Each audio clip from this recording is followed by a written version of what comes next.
अरे कोरोना पे होगी जीत, पालघर पे होगी जीत। सुनिए मेरी बात, अब होगी हमारी जीत, सच की जीत। क्योंकि दोस्तों, महाराष्ट्र सरकार अब पालघर के मुद्दे को दबा नहीं पाएगी। आज पिछले 10 दिनों के हमारे संघर्ष का फल मिला है। पूरे भारत में उल्लास का माहौल है। पूरे देश भर से फोन आ रहे हैं आज कि 2 दिन में 2 जीत हो गई हमारी। ये जीत मेरी जीत नहीं है, ये पूरे भारत की जीत है। ये संत समाज की जीत है। कल बॉम्बे हाईकोर्ट ने महाराष्ट्र सरकार को नोटिस दिया था और मैंने आपको बताया था, और आज देश की सर्वोच्च अदालत सुप्रीम कोर्ट ने भी नोटिस जारी कर पालघर पर जवाब मांगा है। भाई और बहनों, मैं सिर्फ यह कहना चाहता हूं कि 10 दिन का हमारा कठिन परिश्रम रंग ला रहा है। आज हमारे संघर्ष का 10वां दिन है। आज 21 अप्रैल को मैंने यह मुद्दा उठाया था। आज मई की 1 तारीख है। पिछले 10 दिनों में मुझे और मेरे आवाज को दबाने की पूरी कोशिश की गई। मेरे खिलाफ 200 एफआईआर हो गए। मुझ पर हमला हुआ। 12 घंटे तक पुलिस ने मेरी पूछताछ की। मुझे थाने में बिठाए रखा। मुझे पूछता है भारत प्रोग्राम नहीं करने दिया। लेकिन मेरा पूरा फोकस मेरी मुहिम के परिणाम पर था। मैं चाहता था कि पालघर के पीछे का षड्यंत्र सामने आए, और आज मेरा हौसला 100 गुना बढ़ गया है, क्योंकि सत्य की जीत हुई है। आज सोनिया गांधी, एंटोनिया माइनो, सोनिया गांधी, एंटोनिया माइनो को समझना होगा कि आप सनातन धर्म को दबा नहीं सकते। आप पालघर पर चुप नहीं रह सकते, क्योंकि संतों की निर्मम हत्या पर आपकी चुप्पी, सोनिया गांधी, का मतलब क्या है? यही है कि आपको सनातन धर्म से प्रॉब्लम है। क्या आप सनातन धर्म के खिलाफ है? मैं इस मुहिम में, सोनिया गांधी, अकेला नहीं हूं। मेरे साथ आज सत्य की ताकत है। मेरे साथ 130 करोड़ देशवासियों की ताकत है। और मैं आज एक बार फिर आप सबको भरोसा दिला रहा हूं कि देखिए, 2 दिन में 2 जीत हुई है हमारी। मैं संतों के लिए इंसाफ की इस लड़ाई को अंजाम तक पहुंचाऊंगा। चाहे जितनी बाधाएं आए, हम जीत रहे। याद रखिए भाई और बहनों, मैं अपने कर्तव्य पथ में डिगने वाला नहीं हूं। मैं उन लोगों से तीखे सवाल पूछता रहूंगा जो सच को दबाना चाहते हैं। इसलिए आज मैं नहीं पूछता है भारत कि अगर कुछ छिपाया नहीं तो सुप्रीम कोर्ट ने नोटिस क्यों भेजा? बताइए उद्धव जी, सोचिए उद्धव जी। अगर कुछ गलत नहीं किया तो सुप्रीम कोर्ट ने रिपोर्ट क्यों मांगी? बताइए सोनिया जी। बताएंगे नहीं? अब भी चुप रहेंगे? अगर षड्यंत्र नहीं था तो हाई कोर्ट का नोटिस क्यों गया? बताइए कपिल सिब्बल जी, चिदंबरम जी और वाड्रा परिवार के और जितने चमचे हैं। सबसे बड़ा सवाल, बताइए अहमद पटेल जी टीवी देखते हैं कि नहीं? आपका नाम लिया जाता है, आपको तकलीफ होती है क्या? क्यों अहमद पटेल जी? जिसकी पुलिस हमले में शामिल उस सरकार पर विश्वास कैसे करे? ये सवाल मैं नहीं, आज पूछ रहा है सारा भारत।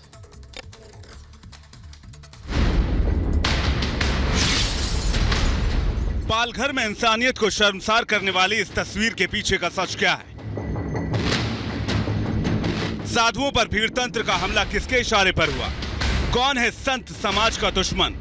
ऐसे तमाम सवाल हम लगातार पूछ रहे हैं, जिम्मेदारों से जवाब मांग रहे हैं। हमने संतों को इंसाफ दिलाने की मुहिम छेड़ रखी है।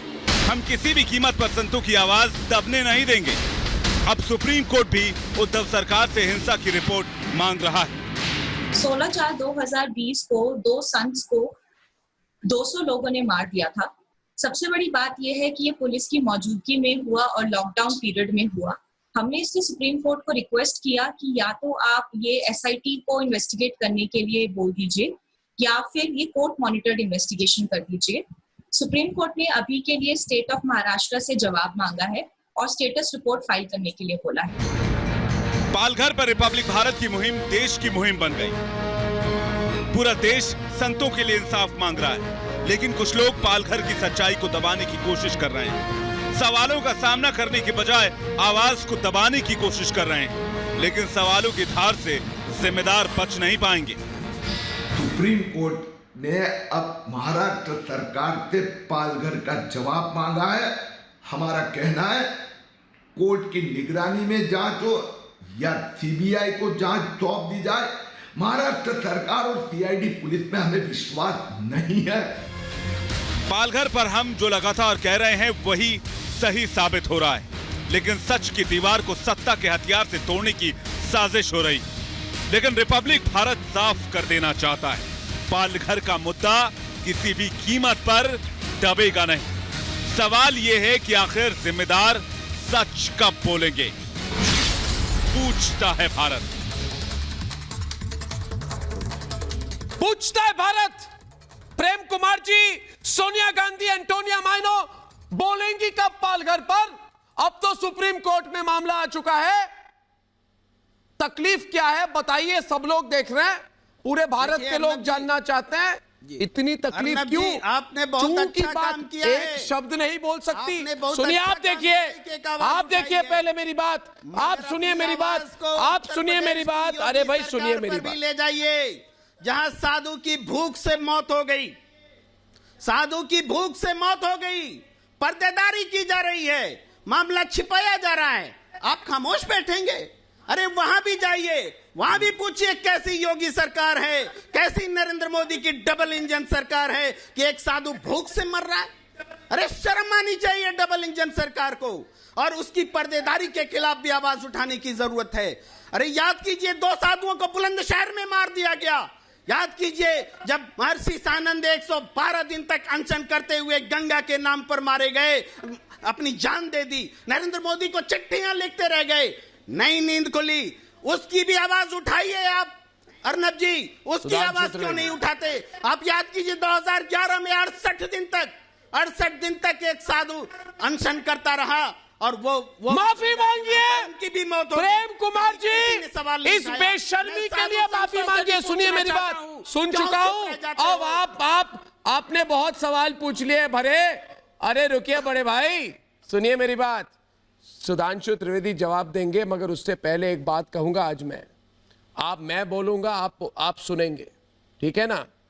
पहली बात, ये पूछता है भारत प्रोग्राम है। इस वक्त सुनिए मेरी बात, तकलीफ होगी, सुनना पड़ेगा।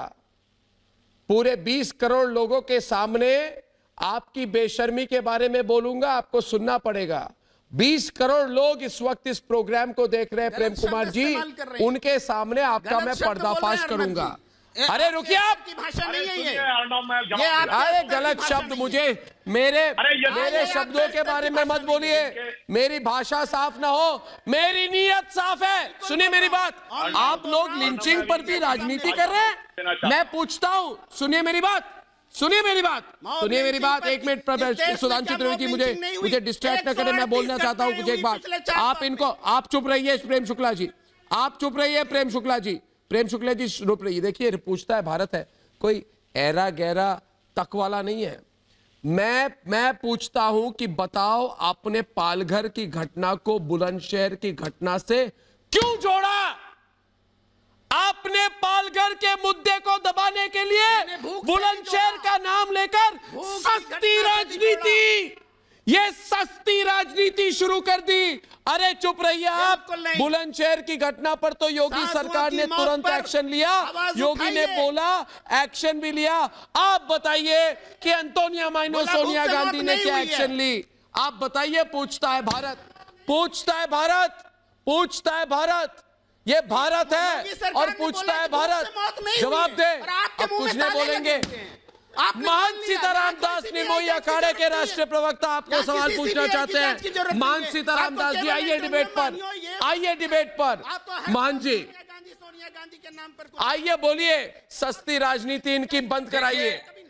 देखिए अर्णव, बोलिए महंत सीताराम दास जी, सुनिए अभी महंत जी बोल रहे हैं जी, महंत जी बोल रहे हैं, आप चुप रहिए एक मिनट, महंत जी को बोलने दें। वो केवल इतना बता दें, कांग्रेस के प्रवक्ता जी से इतना निवेदन है, वो केवल इतना बता दें, वह इतना बता दें कि विश्व का एकमात्र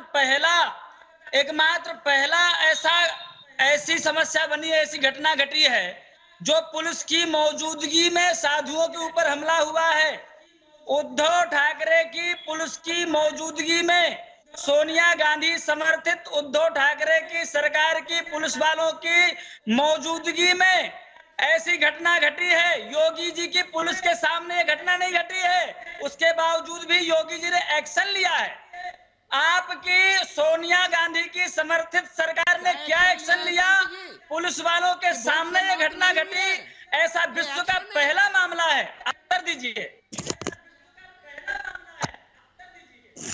भूख से उत्तर दीजिए शुक्ला जी। और आप लोग बैठे रहते हैं, वो भी अयोध्या में।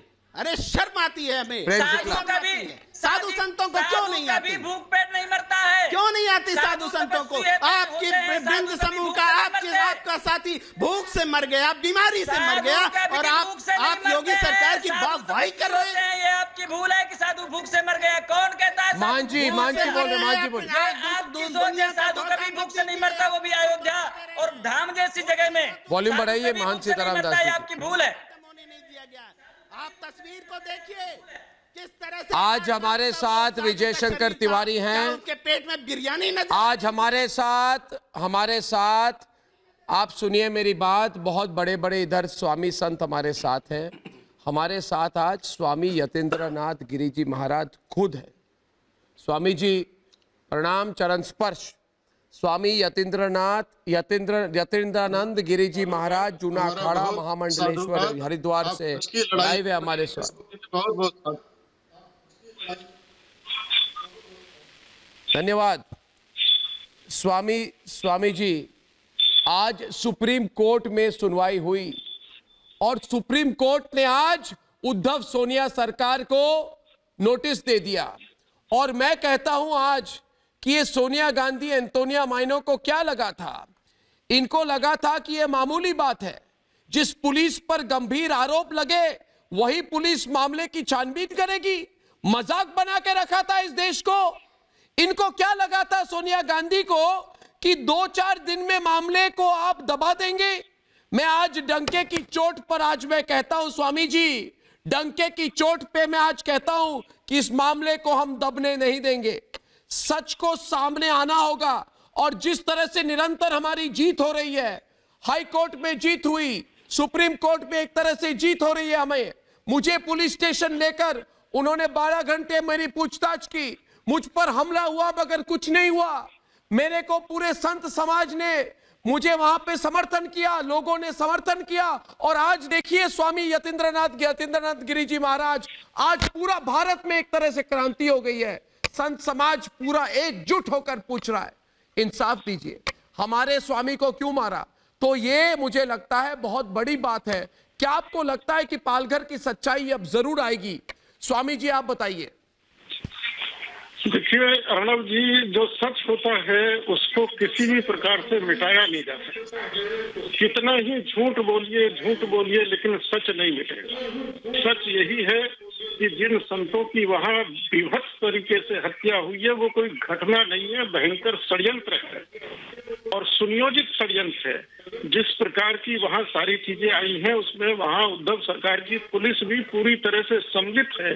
और सबसे बड़ी बात यह है कि घटना हुई नहीं कि जो पकड़े गए उनकी जमानत के लिए जो नाम आए वह है जो इस देश के अंदर ईसाई मिशनरियों के ठेकेदार हैं।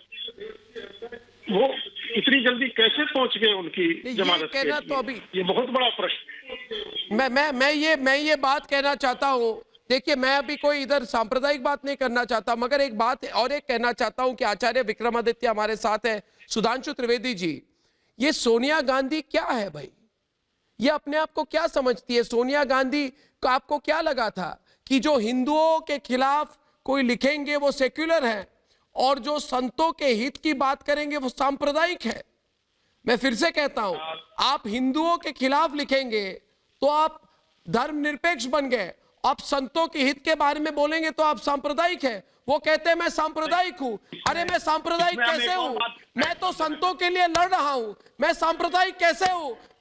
मैं तो ये अपना कौन सा नैरेटिव ये बना रहे हैं? देश को किस अंधेरे में ले जाने की कोशिश कर रहे हैं सुधांशु त्रिवेदी, ये सोनिया गांधी, एंटोनिया माइनो, ये किस अंधेरे में ले जाना चाहती है? और अब तक कुछ बोलती क्यों नहीं है? उन्होंने बोला क्यों नहीं है सुधांशु त्रिवेदी? अब आज 10 दिन हो गए। हिंदुओं के खिलाफ बोलना सेक्युलरिज्म नहीं था। इनके शासनकाल में हिंदुओं को गाली देना इंटेलेक्चुअलिज्म था। और ये तो वो लोग हैं शंकराचार्य जी, आप अपनी लक्ष्मानंद सरस्वती जी की हत्या करवाने वाले और आज कल्पगिरी जी की हत्या करवाने वाले, हिंदुओं को आतंकवादी कहने वाले, भगवान राम को झूठा कहने वाले, कारसेकों के हत्यारे मुलायम सिंह का समर्थन करने वाले, रक्षक संतों पे गोली चलवाने वाले वहाँ पे, और उसके बाद इनसे क्या अपेक्षा की जा सकती है? इनके तो कारनामे देश को पता है। सोनिया गांधी जी की आंखों में आंसू बटाला हाउस इनकाउंटर के आरोपियों के लिए आए, शहीद मोहन चंद शर्मा के लिए नहीं आए। वो तो समझ सकते हैं जिनको जाकिर नायक में शादी का मसीहा दिखा, इशरत जहां में बेटी दिखी, अफजल में हालात का मारा दिखा, हाफिज में साहब दिखा, ओसामा में जी दिखा, मगर उद्धव ठाकरे जी आपको क्या हो गया? अरे आप तो मर्द मराठा शिवाजी की संतान, वो भगवा रंग जो आपके झंडे पर स्वर्गीय बाला साहब ठाकरे जी जिसको धारण करते थे, वो भगवा पहने हुए सन्यासी मार दिए जाते हैं। और आप तो कहते हैं हम छत्रपति शिवाजी की परंपरा की बात करते हैं। छत्रपति शिवाजी की तो परंपरा ये थी कि कविराज भूषण ने लिखा था, राखी हिंदुवानी हिंदुवान का तिलक राख्यो, स्मृति पुराण राखी वेद धुन सुनी में, और शाही के सपूत शिवराज शमशीर तेरी दिल्ली दल दाब के दीवान राखे दूनी में। राज क्या हो गया? सोनिया गांधी जी के प्रभाव में आप इसमें आ गए। और अंडो मैं कहना चाहता हूँ, कांग्रेस के जिन नेताओं ने आपके खिलाफ इस प्रकार की कंपेन की है और उनको लगता है कि ये बातें झूठी है, तो मैं कहना चाहता हूँ, अरे प्रेम कुमार जी सुन लो भाई, शहादत दी है गांधी परिवार के बारे में इंदिरा गांधी जो विदेशी लोगों ने लिखा है, हिम्मत है तो उनके खिलाफ केस कर दो भाई। सुनिए, स्विट्जरलैंड की मैगजीन, उसने खाता नंबर के साथ लिखा, हम नहीं कह रहे वो सच है, मुकदमा करो जाके उनसे। रशिया में एल्बर्टस की किताब स्टेट विद इन स्टेट, क्या लिखा उसमें? हिम्मत है तो जाकर करो। मित्रों की archive KGB in the world London में प्रकाशित हुई, जाके हिम्मत है तो करो जाके उनके खिलाफ। एक कन्वर्सेशन विद द क्रो, क्या क्या लिखा? पोलकर रिपोर्ट, इस पर सीधे लिखा कि पैसे लिए गए। सुधांशु जी मैं बताता हूं इनको, सुधांशु जी एक मैं बताता हूं इनको प्रॉब्लम सुधांशु जी इनको प्रॉब्लम, मैं एक बहुत गंभीर और आप मेरी बात सुनिए इसको लेके, और इस पर मैं चाहता हूं बात हो। कोई किसी धर्म के खिलाफ कभी नहीं हो सकता, मगर किसी धर्म के लिए खड़ा होना सांप्रदायिक नहीं है। आज अगर विजय शंकर तिवारी को कहे कि आपने सनातन धर्म के लिए बोला है तो आप सांप्रदायिक है, ये बिल्कुल गलत सोच है।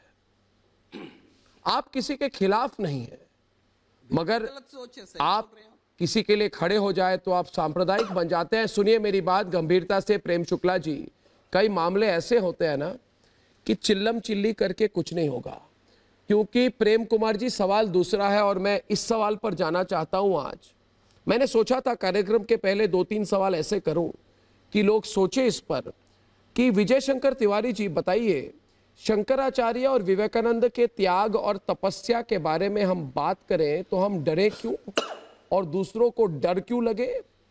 क्यों ना बात करें शंकराचार्य और विवेकानंद के त्याग और तपस्या के बारे में? और इनको हमारे इतिहास में जो सन्यासी आंदोलन हुआ था, ये कांग्रेस सरकार ने सन्यासी आंदोलन के बारे में क्यों नहीं लिखवाया? हमारे बच्चे क्यों नहीं जानते इसके बारे में? आप सनातन धर्म के बारे में बात करेंगे तो इनको दिक्कत क्यों होती है? ये बात क्यों नहीं करें हम? अरे आप बोलिए ना, आप इस्लाम के बारे में बोले, आप क्रिश्चियन के बारे में बोले, आप किसी भी धर्म के बारे में बोलिए, किसी को कोई प्रॉब्लम नहीं है। मगर सवाल यह है कि अगर आज 4 संत महंत महात्मा सामने आके सनातन धर्म के बारे में बोले तो इनको दिक्कत क्या होती है? और जब मैं चिल्ला चिल्ला कर उनके लिए बोलता हूं, इनको दिक्कत क्या होती है? ये समझ में नहीं आया। आज विश्व हिंदू परिषद राष्ट्रपति के पास पे क्या है, जरा बताइए। हाँ जी बोलिए, खुलकर बोले। रिपब्लिक भारत है, खुलकर बोले। अर्नब जी, हाँ अर्नब जी मुझे बोलने दीजिए। अर्नब जी, महाराष्ट्र की जो वर्तमान सरकार है उसके जो मुखिया हैं, एक समय हिंदूवादी नेता कहे जाते थे, हिंदुओं के लड़ते थे, लेकिन सोहबत का असर क्या है कि आज जो हिंदू की बात करने वाला पत्रकार है उसको अपने थाने में बिठाकर 12-12 घंटे तक पूछताछ करते हैं। सोहबत का असर यह है। दूसरी बात मैं और कहना चाहता हूं अर्नब जी कि अपने निक नेम को जब कोई बोलता है, ऋषि कपूर की आज डेथ हुई है, चिंटू नाम से उनको जब कोई बुलाता था बड़े खुश होते थे, उनका गांव बताता था, बड़े खुश होते थे। लेकिन सोनिया गांधी जी का निक नेम और सोनिया गांधी जी का पेरेंटल घर अगर कोई बताता है तो उसको 12 घंटे तक थाने पर बिठा करके पूछताछ क्यों होती है? एक बात, प्रश्न का जवाब प्रेम कुमार जी को देना होगा कि डांग में एक असीमानंद नाम का स्वामी जब वहां पर सेवा करता है गरीबों की, और गरीबों की सेवा करते करते प्रख्यात हो जाता है, तो उस असीमानंद को भगवा आतंकवादी के नाम से प्रचारित करने का काम कांग्रेस क्यों करती है? और भीमा कोरेगांव आज भूला नहीं है। पालगढ़ को अगर ये ठीक ढंग से इन्वेस्टिगेट कर लेंगे तो दूसरा भीमा कोरेगांव निकलेगा जहां पर ऐसे आतंकी बैठे थे जो तो ये इन्वेस्टिगेट क्यों नहीं कर रहे, ये बात है ना। देखिए एक मिनट, विजय शंकर तिवारी जी, ये एक मुहिम बन चुकी है। आप मुझे बताइए, प्रेम कुमार जी और विक्रम सिंह यादव जी, आप हारने वाले हैं। आपको एक बात बता दूं मैं, आप इतनी बुरी तरह से ये स्वामी, ये देखिए आचार्य विक्रमादित्य हमारे साथ हैं, ये आप इनको बोल दीजिए हारेंगे, ये बुरी तरह से हारेंगे, ये इतनी बुरी तरह से हारेंगे, ये इतनी बुरी तरह से हारेंगे कि देश के गली गली, शहर शहर, गांव गांव, नुक्कड़ नुक्कड़ में लोग इनका मजाक उड़ाएंगे और यही पूछेंगे जो सवाल मैंने पूछा 21 तारीख को, हार और जीत कि चुप क्यों है? नहीं, अरे सच्चाई तो मेरे साथ है। किस सच्चाई की बात कर रहे हो प्रेम कुमार जी? इसमें जीत हार का क्या सवाल है? क्या साधुओं की निंदा नहीं करनी चाहिए? साधुओं को निंदा नहीं करनी। मैंने पूछा साधुओं के लिए क्या गलत किया? हाँ, मैंने आवाज उठाई संतों के लिए, क्या गलत किया? हाँ, मैंने बोला जिन संतों को मारा गया षड्यंत्र था, क्या गलत बोला? हाँ, मैंने पूछा सोनिया गांधी चुप क्यों है, क्या गलत किया? कुछ नहीं किया। और आप माफी मांगे। कोई आप तो हार रहे हो ना सुप्रीम कोर्ट में। हो सकता, सुप्रीम कोर्ट में कौन हार रहा है इनको बताइए? कौन हार रहा है? किसकी हार हो रही है? अर्नब जी, इनको माफी मांगनी चाहिए। इन्होंने कभी राजशाही में रहते हैं और आपकी पार्टी के दौर से अभी तक बाहर नहीं आए हैं। ये स्थिति को इमरजेंसी बनाए रखना चाहते हैं। ये वास्तविक तौर पे राजशाही की सत्ता को भोगना चाहते हैं। इनको बर्दाश्त नहीं है कि कोई व्यक्ति इनके समक्ष कोई प्रश्न कर दे। इनके समक्ष किसी व्यक्ति के कोई मानवाधिकार नहीं है। मैं पूछता हूँ, क्या संतों के कोई मानवाधिकार होते हैं कि नहीं होते? 2 व्यक्तियों को आप सुपारी देकर अपनी फोर्स से मरवा देते हैं। यदि एक पत्रकार ने, अर्नब जी ने 2 प्रश्न पूछ लिए जो उनके लिए जायज थे, उसमें भी आपको दिक्कत हो गई, उसमें आप चुप करना चाहते हैं। कब तक चुप कराएंगे? पूरा देश पूछेगा प्रश्न, जन जन पूछेगा। ये स्थिति पहुंची है कि साधु संत भी अपने देश में असुरक्षित हो गए हैं। आपको जवाब देना पड़ेगा। घनघोर फेल्योर है नरेंद्र मोदी जी की सरकार का, जिसकी इनकी सरकार में एक के बाद एक मॉब लिंचिंग होती रही। अरे साधु के रूप में हर घटना को एक नजरिए से देखने का व्यापक दृष्टिकोण लाइए आचार्य जी, तब जाकर के आप आचार्य विक्रमादित्य इज्जत रहेगी। आप एक उस तरफा सत्ता के मत भूखे होइए। के लोगों को आप उनका नाजायज फायदा उठाने का प्रयास कर रहे हैं। आप समझे, आप मुझे बताइए, इस देश में इमरजेंसी का दौर चल रहा है कि एक पत्रकार ने प्रश्न पूछ लिया और उसको आपके गवर्नमेंट ने 200 आप लोगों ने FIR करवा दी उसके ऊपर। आपको शर्म आनी चाहिए। ये अर्णव जी ने पूरे संत समाज की एक पीड़ा का एक प्रश्न पूछ लिया, साधुवाद है उनको एक प्रश्न पूछ लिया। आज तक तो जमाना ऐसा था कि 70 साल तक कोई साधुओं की बात नहीं उठाता था। आप लोगों ने पार्लियामेंट के बाहर साधु मरवा दिए। इस देश में कोने कोने पर गोली चलवा दी, अयोध्या के अंदर गोली चलवा दी, राम का औचित्य आप लोगों ने स्वीकार कर दिया। और उसके बाद आज नहीं, ये हमारे, अरे प्रेम कुमार जी आप टेंशन में आ गए। आपको मैं एक बात बताऊं, अरे सुनिए ना मेरी बात, सुनिए ना, अरे प्रेम कुमार जी सुनिए ना मेरी बात। मैं इस बात को सोच रहा था, महंत सीताराम दास जी आप हैं निर्मोही अखाड़ा के राष्ट्रीय प्रवक्ता है। मैं एक बात सोच रहा था महंत जी, आपसे कहना चाहूंगा, और सुधांशु त्रिवेदी भी हमारे साथ हैं, एक मिनट, कि अब तो मैंने सिर्फ बोलना शुरू किया है, इनको इतनी टेंशन हो गई, इतनी पीड़ा हो गई, मैंने तो अब तक कुछ बोला ही नहीं है, बस 10 दिन का मैंने मुहिम किया है। मैं बताऊं, जब CWG स्कैम हुई थे ना 2010 में, वो सुरेश कलमाडी जो थे, उनके खिलाफ तो मैंने 6 महीने की मुहिम कराई थी। इनको पता है कि अगर मैं कोई चीज उठा लेता हूं ना, तो इसको बिल्कुल मैं फाइनल कंक्लूजन तक ले जाता हूं, ये डर गए हैं। मगर मैं आपको एक बात बताऊं प्रेम शुक्ला जी, आप जाके अपने पार्टी के लीडर्स को कहना कि क्या आपको दिख रहा है कि नहीं कि जिन लोगों को आपने दबाकर रखा था वो बोल रहे हैं। आपने महंत सीताराम दास जी जैसे लोगों को कहा था, अरे ये अंधविश्वासी हैं, सांप्रदायिक हैं। अरे सुन लीजिए, उन संतों की आवाज को देश ने सुना तो पूरा देश कैसे इंसाफ के लिए इस मुहिम में जुड़ गया है। आप देखिए, आप इन लोगों को कैसे दबा रहे थे, अंधविश्वासी है, सांप्रदायिक है, कुछ नहीं जानते, हम सरकार चलाएंगे, सन्यासियों को दबाएंगे। अरे भाई, मैं पूछता हूं, क्या डिबेट पर बैठे साधु संत सांप्रदायिक है? सांप्रदायिक है तो बताइए, है ना? विजय शंकर तिवारी जी, इतनी हिम्मत है इनकी, सुधांशु त्रिवेदी जी तो कह दे कि स्वामी यतीन्द्रनाथ गिरी जी महाराज सांप्रदायिक है। और अरे सुन करके उद्धव सरकार की आंखों में चुभती है, तब निश्चित रूप से ये एक पक्षीय है। क्यों नहीं सवाल उठे? उद्धव सरकार पर आवाज उठाएंगे और योगी सरकार पर नहीं उठाएंगे, तो ये एक पक्षीय है, वन साइडेड है। ये भाई उद्धव सरकार इस देश में 138 की घटनाएं हुई, तब कितनी बार किसने आवाज उठाई है बताइए? रक्षा के लिए मांगे थे उद्धव सरकार ने वोट, महंत सीताराम दास, उद्धव सरकार ने सोनिया गांधी के साथ में सरकार बनाने के लिए वोट नहीं मांगा था। उद्धव सरकार ने हिंदुत्व के लिए वोट मांगा था। उद्धव सरकार ने कहा था कि मैं बाला साहब ठाकरे का पुत्र हूँ, बाला साहब ठाकरे के विक्रम सिंह यादव जी बोलिए कुछ। नहीं कहा था कि मैं सोनिया गांधी के साथ मिलकर सरकार बनाऊंगा। मैं ये कहना चाह रहा हूँ कि चित्रा चौधरी के ऊपर कोई विक्रम सिंह यादव और सीताराम दास जी दिखाती तो 2 निर्दोष साधुओं की जान बच जाती थी। वो देवेंद्र फडणवीस को फोन करना चाहिए था, उसको अपने पार्टी के अध्यक्ष को फोन करना चाहिए था, उसको बीजेपी के किसी MLA को फोन करना चाहिए था, लेकिन उसको कोई नहीं पूछता। मैं इन महात्माओं से कह रहा हूँ कि ये मैदान में आए, मैं इनके साथ हूँ। जो धर्म परिवर्तन का वहां पे जो काम कर रहा है, जो चल रहा है, मैं इनके साथ हूँ, लेकिन आए तो सही। ये कोई भी चित्रा चौधरी को नहीं पूछ रहा है कि भाई उन्होंने अपनी जिम्मेवारी से क्यों मोड़ा। अगर वो चाहती तो 2 निर्दोष साधुओं की जान बच सकती थी, लेकिन उन्होंने ऐसा नहीं किया।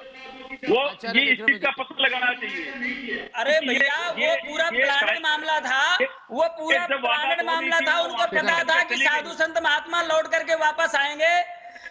उनको पता था कि साधु संत जहां पर गए हैं वहां से लौट करके वापस आएंगे। पहले से ही वहां पूरी तैयारी थी और पुलिस वालों ने पूरी साजिश के तहत मेन रोड से हटा करके रोड पर ले गए और पुलिस के संरक्षण में साधुओं की हत्या होती है। साधुओं को पुलिस ने महात्मा जी, देखो आप क्या करना हैंड ओवर किया बकायदे। बोलने का मौका देते, आप लोगों ने क्या किया? आप लोगों ने क्या किया? हैंड ओवर किया पुलिस ने उन्मादियों को, पुलिस ने अपने हाथ से दिखाया गया। आचार्य आचार्य आचार्य दिख रहा है स्पष्ट कि पुलिस ने महात्माओं ने क्या किया? पुलिस ने आप चिंता न करो, बहुत जल्दी लॉकडाउन खुलने दो। हम वहां पर वो करके दिखाने वाले, संत महात्मा जागकर वहां वो करने वाले हैं जो वास्तविक तौर पे वहां पर अहंकार स्वरूप सरकार बैठी है, उसका विध्वंस होने को तैयार बैठा है और वास्तविकता पूरी तरह सामने आने वाली है। आज आपको आवश्यकता है, आपके पास समय है, सरकार के पास, वहां आए और सही तरह जांच करके सामने लाने का प्रयास करें। हम सरकार से मांग करते हैं कि सीबीआई या एनआईए के द्वारा वहां जांच की जाए, जल्दी से जल्दी सत्य सामने लाने का प्रयास किया जाए। और वहां ये चाहते ये हैं कि वहां पर लॉ एंड ऑर्डर की स्थिति बिगड़े, ये यही दिखाना चाहते हैं। ये जो बयान यहां दे रहे हैं यादव जी यही दिखाना चाहते हैं कि वहां लॉ ऑर्डर की सिचुएशन बिगाड़ने का प्रयास करना चाहते हैं। सारा का सारा दायित्व यही है कि वहां सरकार में बैठे लोग कुछ करेंगे नहीं और इन दोनों को प्रोवोक करके जबरदस्ती वहां पर चौधरी वहाँ पे मौजूद थी, उसको अरे मेरे भाई वहां पर समझने का प्रयास करो। आप लोगों ने जो मिलकर स्वामी यतीन्द्रानंद गिरी जी महाराज कुछ बोल रहे हैं हरिद्वार से, सुनते हैं उनकी बात। हाँ जी बोलिए स्वामी जी बोलिए। वहाँ ये लोग चाहते हैं कि दूना अखाड़े का नागा साधु, हमारी नागा फौज वहाँ जाकर कानून अपने हाथ में ले। सरकार किस लिए होती है, प्रशासन किस लिए होता है, पुलिस प्रशासन किस लिए होता है? या तो वो कह दे, उद्धव सरकार कह दे कि हम नहीं संभाल सकते, तो दूना अखाड़ा संभालने के लिए तैयार है। लेकिन कोई कानून नाम की चीज होती है। आज अगर हम प्रशासन पर आरोप लगा रहे हैं तो क्या गलत लगा रहे हैं, पुलिस पर आरोप लगा रहे हैं तो क्या गलत लगा रहे हैं? पुलिस किस प्रकार से वो हमारे बुजुर्ग संत बार बार पुलिस के पास जा रहे थे और एक बार भी वहाँ की पुलिस ने ये हिम्मत नहीं दिखाई। मैंने पिछले दिनों पंजाब का एक टीम देखा था जहाँ एक चोर को पकड़ा गया था, वो चोर था और उसको भीड़ पीट रही थी, लेकिन अकेले सिपाही ने डटकर उस भीड़ से उस चोर को बचाकर कानून के हवाले किया। ये प्रशासन का दायित्व होता है। देखिए इन लोगों ने अभी ये कांग्रेस वाले एक मिनट स्वामी जी एक मिनट, डॉक्टर सुधांशु त्रिवेदी भी है। डॉक्टर सुधांशु त्रिवेदी आप प्रेम कुमार के साथ डिबेट पे आए।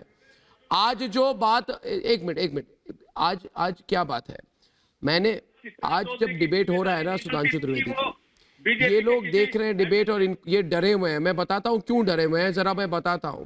ये डरे हुए हैं क्योंकि उनको लगा कि अगर अब से साधु संत ऐसे बोलने लगे, टीवी पर आने लगे, सवाल पूछने लगे तो हमारा तो बेड़ा गर्क हो जाएगा। अब पालघर के संतों को इन्होंने एक लेबल लगा के हमेशा एक हर साधु संत को सांप्रदायिक कहते थे ना हमेशा, तो इनको दबाने की कोशिश करते थे। अब पालघर के संतों को इंसाफ दिलाने के लिए अनशन पर बैठे संत परमहंस दास, ये क्या सांप्रदायिक है सुधांशु त्रिवेदी? संतों की हत्या होगी तो क्या संत चुप बैठे रहेगा? क्या उनकी आवाज कोई नहीं उठा सकता? मैं यही सवाल पूछ रहा हूं कि सोनिया गांधी, एंटोनिया माइनो, महाराष्ट्र में आपकी सरकार है कि नहीं है? सरकार में आपके मंत्री है कि नहीं है? जब झारखंड में तबरेज की लिंचिंग हुई तो आप लोग चीख चीख कर इंसाफ मांग रहे थे, लेकिन आज संतों की लिंचिंग पर आपके मुंह से एक शब्द नहीं निकलता। अरे भाई क्या आपको लगता है कि मैं अकेला हूं? प्रेम कुमार जी आप बताइए। मैं अकेला नहीं हूं, मैं अकेला नहीं हूं प्रेम कुमार। रिपब्लिक भारत अकेला नहीं है, मेरे साथ आज पूरा देश जुड़ चुका है। मेरे पास हजारों फोन आते हैं। बोलिए मैं खोलूं फोन लाइन? खोल देता हूं फोन लाइन खोल देता हूं। सुनिए देश की आवाज, खोल देता हूं फोन लाइन। सुनिए देश की आवाज आपको सुनना पड़ेगा। खोल देता हूं फोन लाइन, खोलूं ना फोन लाइन, खोलूं, बता दूं भारत के लोग क्या सोचते हैं इसके बारे में। सत्य को स्वीकार करें, यही बात कह रहा हूं मैं। नहीं स्वामी जी, मैं गुस्से में कह रहा था कि मुझे गुस्सा आता है। मुझे कभी कभी लगता है ना स्वामी जी, बुरा ना माने भाई, ये लोग ऐसे कुएं के मेंढक है ना। मुझे लगता है कभी कभी फोन लाइन खोल करके सुना दूं दिल की और दुनिया की और भारत की आवाज ये लोग सुने, तब शायद इनके लीडरों को जाके बोलेंगे कि भारत क्या सोचता है, भारत में कितना आक्रोश है। भारत में आक्रोश है। आप बताइए सुधांशु त्रिवेदी, ये बात दब सकती है क्या? अभी भी कोशिश कर रहे हैं। मुझे सलाह देते हैं कई लोग, पता है सुधांशु त्रिवेदी जी के जो स्वयंभू सूरमा, हाँ जी बोलिए।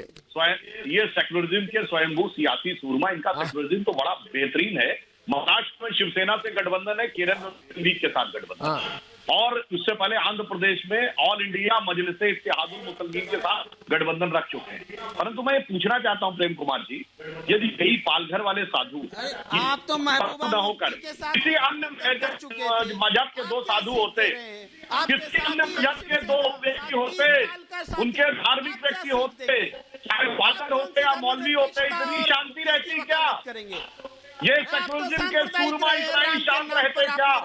आज जो कुछ वो हो रहा है, उनकी वो शांति आज चुप्पी बहरा करने वाली है। वोट मांगा है और कुछ नहीं किया। अरे वोट की आप बात क्या कर रहे हैं भाई? ये बताइए, वोट आपने किसके लिए मांगा था? का भला किया। ये पहले छोड़िए, उद्धव ठाकरे ने जो किया वो छोड़िए।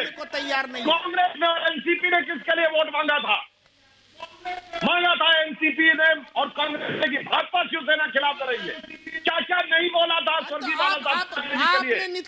कमीशन की रिपोर्ट से लेकर आज तक भूल गए। और क्या हुआ? नीतीश जिस जमाने में मैं करके बहुमत हासिल किया था, भूल गए आप?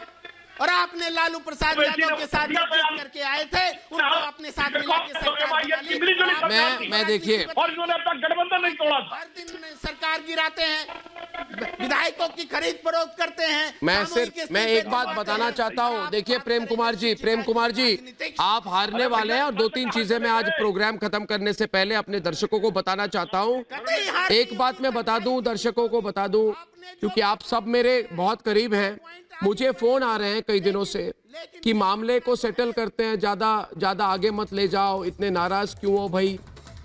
मैं बता दूं कि मैं सेटलमेंट वाला पत्रकार नहीं हूं, आप समझ लीजिए। मैं किसी के साथ बात सेटल नहीं करता, मैं डरने वाला नहीं हूं। ये मेरी मुहिम है, अब मुहिम मैंने शुरू की है और इसको मैं अंजाम तक ले जाऊंगा। और एक बात, जो मुझे फ़ोन करते हैं ना, सलाह देते हैं, मैं इस मुहिम को मेरे साथ, मैं अकेला नहीं हूं, मेरे साथ सत्य की ताकत है, सोनिया गांधी, मैं डरने वाला नहीं हूं और हार मानना तो एक सवाल ही पैदा नहीं होता। आपको शर्म नहीं आती कि आपने सच को दबाने के लिए मुझ पर और मेरे परिवार पर हमला करवाया? मुझे डराने के लिए 12 घंटे से ज़्यादा वक्त थाने में बिठाने की कोशिश की, 200 एफआईआर किया। आओ, मैं नहीं डरता। और मैं कहना चाहता हूँ ये कांग्रेस पार्टी को, जो मेरा फ़ोन नंबर ना पब्लिक करके मेरे को फ़ोन करवाते हैं, अरे भाई फ़ोन किया, जो करना है कर लो। क्या करोगे? धमकी दोगे? जो करना है कर लो, मुझे गिरफ्तार करो, आओ, मैं बैठा हूँ, आओ मेरी गिरफ्तारी करो। मैं सच के लिए आवाज़ उठाता रहूँगा। दोस्तों, हमारे 2 दिन में हमारी 2 जीत हुई है। पहली जीत आपकी और हमारी हाई कोर्ट में हुई है, दूसरी सुप्रीम कोर्ट में हुई है। इसलिए हौसला रखिए, ये 10 दिन की मुहिम है। अगर 10 महीने और 10 साल भी इसको आगे ले जाना पड़े, हम इसको ले जाएंगे, मगर हम जीतेंगे। कल शाम आपसे फिर मिलूंगा, तब तक के लिए नमस्कार।